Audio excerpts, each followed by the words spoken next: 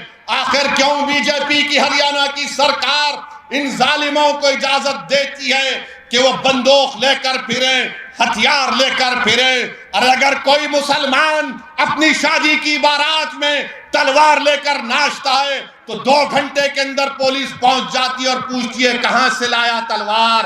مگر یہ لوگ جو ہتھیار اور بندوق لے کر پھرتے ہیں، گاؤں رکشک کے نام پر گاؤں کی حفاظت نہیں کر رہے بلکہ گائے کے نام پر یہ انسانیت کا قتل کر رہے ہیں۔ ہم کو اس کی مذمت کرنی چاہیے۔ بہت ہو چکا۔ ہم آج بھارت کے پردھان منتری سے بھی اپیل کر رہے ہیں، ڈیمانڈ کر رہے ہیں کہ دیش کے پردھان منتری بس کریے، کب تک جھوٹ بولیں گے؟ سب کا ساتھ، سب کا وکاس، سب کا وشواس پریاس۔ ارے انسانوں کو پکڑ کر مار کر ان کو جلا دیا جا رہا ہے۔ بھارت کے پردھان منتری، آپ ان کو روکیں گے یا نہیں روکیں گے؟ اگر نہیں روکیں گے تو پھر رول آف لا ختم ہو جائے گا، سمویدھان کمزور پڑ جائے گا۔ بتاؤ یہ کون سا ایسا کام یہ جو ہو رہا ہے اس پر کون روک لگائے گا؟ بھارت کے پردھان منتری اس پر کچھ نہیں بولیں گے، بھارت کے پردھان منتری ان ظالموں کے اوپر کچھ نہیں بولیں گے، چائنا پر کچھ نہیں بولیں گے، اور وہ بڑا پونجی پتی ہے جو آج کل سرخیوں میں بنا ہوا ہے اس پر کچھ نہیں بولیں گے۔ ہم بی جے پی سے یہ پوچھنا چاہتے ہیں، کیا جنید اور نصیر کو جو مارا گیا، کیا بی جے پی کہ ہریانہ کی سرکار اس ظالم کو پکڑے گی جس نے واصف کا جب فیس بک لائیو کرتا ہے اور واصف کی موت ہو جاتی ہے، قاسم پر گولی چلاتا ہے، قاسم زخمی ہوتا ہے، یوٹیوب پر اس کو دکھایا جاتا ہے کہ بندوق سے گولیاں چلا رہا ہے قاسم پر۔ ارے گولیاں چلانے والوں، اتنے بہادر تم کیوں بنتے ہو؟ تم اس لیے تم بہادر بنتے ہو کیونکہ جانتے ہو کہ بی جے پی اور RSS تمہارے ساتھ ہے۔ یاد رکھو اقتدار ہمیشہ کسی کے پاس نہیں رہنے والا ہے۔ تم کب تک ظلم کرو گے؟ جب ظلم ختم ہوگا تم کو معلوم ہوگا کہ تمہارا کیا انجام قانون کے تحت ہونے والا ہے۔ میرے عزیز دوستوں اور بزرگوں، اسی لیے میں کہہ رہا ہوں کہ آپ کو ایک سیاسی طاقت بننا ہے۔ اگر آج جنید اور نصیر کو مارا گیا، کیا اس میوات کی سرزمین پر کیا آپ متفق نہیں ہیں کہ آپ کو ٹارگٹ بنایا جاتا ہے؟ آپ کے بچوں کو مارا جاتا ہے، بچوں کو اٹھایا جاتا ہے۔ ارے کوئی اگر بھینس لے کر آ رہا ہے تو اس کو روک کر مارا اور پیٹا جاتا ہے۔ آج دیش میں بی جے پی کی سرکار ہے، راجستھان میں گہلوٹ کی سرکار ہے۔ ہم ان سے اس بات کا ڈیمانڈ اور مطالبہ کرتے ہیں کہ ایسے طاقتوں پر کنٹرول لگایا جائے۔ قانون کو استعمال کریے، ان تمام لوگوں کو جو غریبوں پر مظلوموں پر ظلم کر رہے ہیں پکڑیے، ان کی جگہ جیل میں ہے، جیل میں ڈال کر رکھیے ان ظالموں کو، ان کو سزا دلوائیے سنویدھان کے تحت۔ جب یہ جیل میں جا کر بیٹھیں گے تب ان کو معلوم ہوگا جنہوں نے جنید اور نصیر کو مارا یہ گوڈسے کی ناجائز اولاد ہے، یہ ناجائز اولاد ہے گوڈسے کی۔ جنہوں نے واصف کو کی اولاد نے مارا، جنہوں نے قاسم پر گولیاں چلائی، وہ گوڈسے کی ناجائز اولاد نے قاسم پر گولیاں چلائی۔ یہ وہی لوگ ہیں جو گولیوں سے ہم کو ڈرانا چاہتے ہیں۔ ارے یاد رکھو تمہاری گولیاں ختم ہو جائے گی مگر جس کی زبان سے اشہدو ان لا الہ الا اللہ و اشہدو ان محمد رسول اللہ نکلتا ہے وہ گولیوں سے نہیں ڈرتا، وہ رب کائنات سے ڈرتا ہے، وہ اللہ سے ڈرتا ہے، تمہاری طاقت سے نہیں ڈرتا۔ بلکہ میں یہ کہہ رہا ہوں کہ جنید اور نصیر زندہ ہیں اور زندہ رہیں گے، وہ شہید ہے اور شہید کبھی نہیں مرتا انشاءاللہ، مگر ان پر ظلم کرنے والوں کو روکنا پڑے گا۔ آج بھارت میں اگر کسی کے خون کی اہمیت نہیں ہے تو مسلمان کی خون کی اہمیت نہیں ہے، دلت کے خون کی اہمیت نہیں ہے، آدیواسیوں کے خون کی اہمیت نہیں ہے۔ میدک میں ایک مسلم بچے کو پولیس کسٹڈی میں مارا جاتا ہے، گردے فیل ہو جاتے ہیں۔ بتاؤ یہ کب تک ظلم تمہارا چلے گا؟ اقتدار کے نشے میں رہیں، کبھی جنید اور نصیر کو تو کبھی پیلو خان کو تو کبھی اخلاق کو تو کبھی رگبر کو تو کبھی جنید کو تو کبھی نصیر کو۔ آخر یہ ظلم ختم کرنے کی ذمہ داری ان لوگوں پر ہے جو ہمارے ووٹوں کی بھیک پر سطح میں بیٹھتے ہیں، ہمارے ووٹوں کی بھیک پر سطح میں بیٹھتے ہیں، مگر آج ان کی زبانیں خاموش ہیں، زبانیں ان کی نہیں کھلتی ہیں۔ میرے عزیز دوستوں اور بزرگوں، میری آپ سے ایک ہی اپیل ہے کہ میری ان باتوں پر غور کریے، سیاسی طاقت بنیے۔ اللہ مجھے جب تک زندہ رکھے گا میں اور میرے تمام ساتھی اپنا کام کرتے رہیں گے۔ یہ آپ کے اوپر منحصر ہے، میں آپ پر چھوڑ رہا ہوں کہ آپ ہمارا ساتھ دیں گے یا نہیں دیں گے۔ جمہوریت ہے، جمہوریت ہے، آپ جس کو چاہے ووٹ دیں یا نہ دیں، مگر یاد رکھو اگر آپ اپنے ووٹ کی اہمیت چاہتے ہیں، اگر آپ اپنے بچوں کی تعلیم چاہتے ہیں، اگر آپ اپنی بچیوں کی تعلیم چاہتے ہیں، اگر آپ مان سمان چاہتے ہیں تو آپ کو حصے داری کی لڑائی میں لڑنا پڑے گا۔ اگر کوئی آ کر آپ سے پوچھے گا کہ کیا اویسی ووٹ کاٹنے آیا ہے تو اس کو پوچھنا کہ کاٹنے نہیں آیا، وہ جھونڈنے آیا ہے۔ آپ بتاؤ کہ بھارت کی پارلیمنٹ میں بی جے پی کے 3 MP جیت جاتے ہیں، بتاؤ کانگریس کے لوگوں کتنے سیٹ پر تمہارا اور بی جے پی کا مقابلہ ہوا؟ راجستھان کی ہر لوک سبھا کی سیٹ پر بی جے پی جیت گئی، میں ذمہ دار کیسے ہو سکتا ہوں؟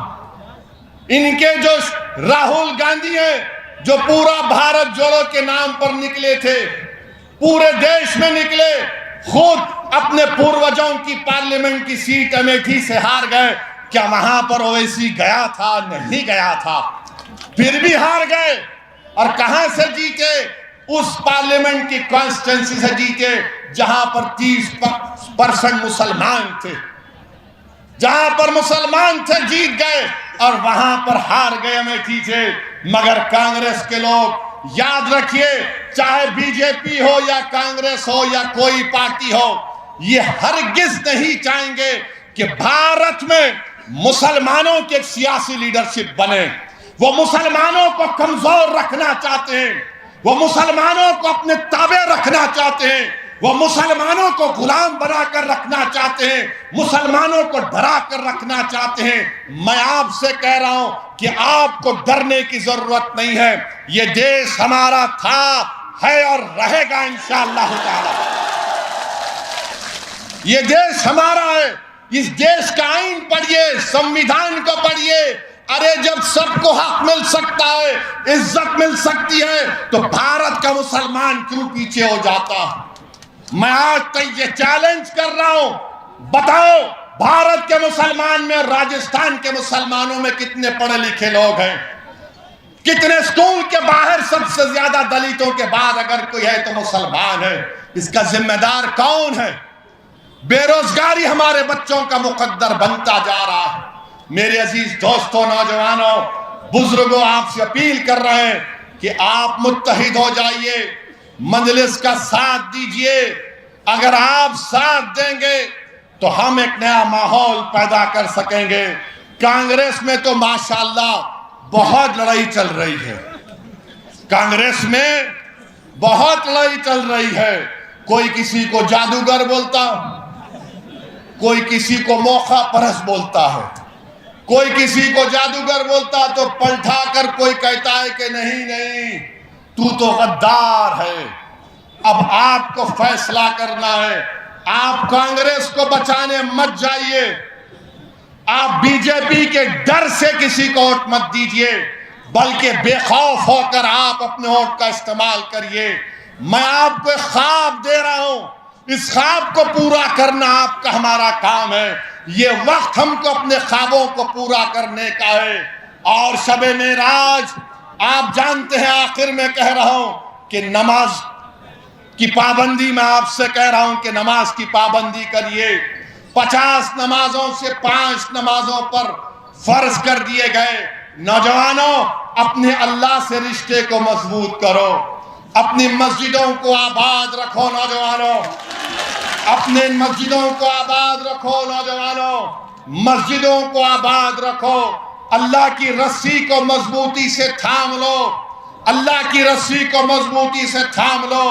اپنے دلوں میں صرف اللہ کی محبت، اس کا خوف پیدا کرو. اپنے دلوں میں رسول اللہ صلی اللہ علیہ وسلم کی محبت کو پیدا کرو. یاد رکھو، جب تم اپنا سر اپنے دل کے ساتھ اللہ کے سامنے 5 وقت کی نماز میں جھکاؤ گے تو اللہ ہم کو کامیاب اور کامران کرے گا. نمازوں کی پابندی کرو، مسجدوں کو آباد رکھو، اپنے معاشرے میں برائیوں کا خاتمہ کرو. اپنے بہنوں کو، اپنی بیویوں کو وہ حق جو رسول اللہ صلی اللہ علیہ وسلم نے دیا، ان کو ان کا حق دو.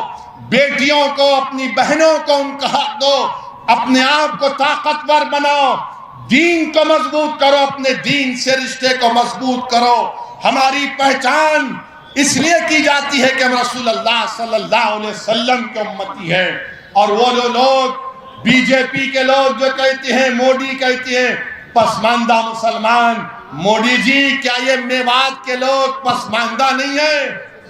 کیا آپ جنید اور نصیر کے قتل پر کچھ نہیں کہیں گے؟ مگر میرے عزیز دوستوں اور بزرگوں، میری آپ تمام سے ہاتھ جوڑ کے اپیل ہے کہ ہمارے سیاسی سفر میں آپ ساتھ دیجئے، ہماری مدد کریے، تعاون کریے. اور اگر آپ ساتھ دیں گے تو انشاءاللہ تعالی ہم راجستھان میں ایک نیا سیاسی انقلاب برپا کریں گے. کیا آپ ہمارا ساتھ دیں گے؟ کیا ہم راجستھان میں ایک انقلاب کو برپا کریں گے؟ کیا آپ ہمارا ساتھ دیں گے؟ ہاتھ اٹھا کر بولیے. تو لگائیے میرے ساتھ نعرہ، نعرہ تکبیر، نعرہ تکبیر، نعرہ تکبیر. نعرہ لگائیے میرے ساتھ کہ جنید اور نصیر شہید ہیں، جنید اور نصیر شہید ہیں، شہید ہیں، جنید اور نصیر شہید ہیں، شہید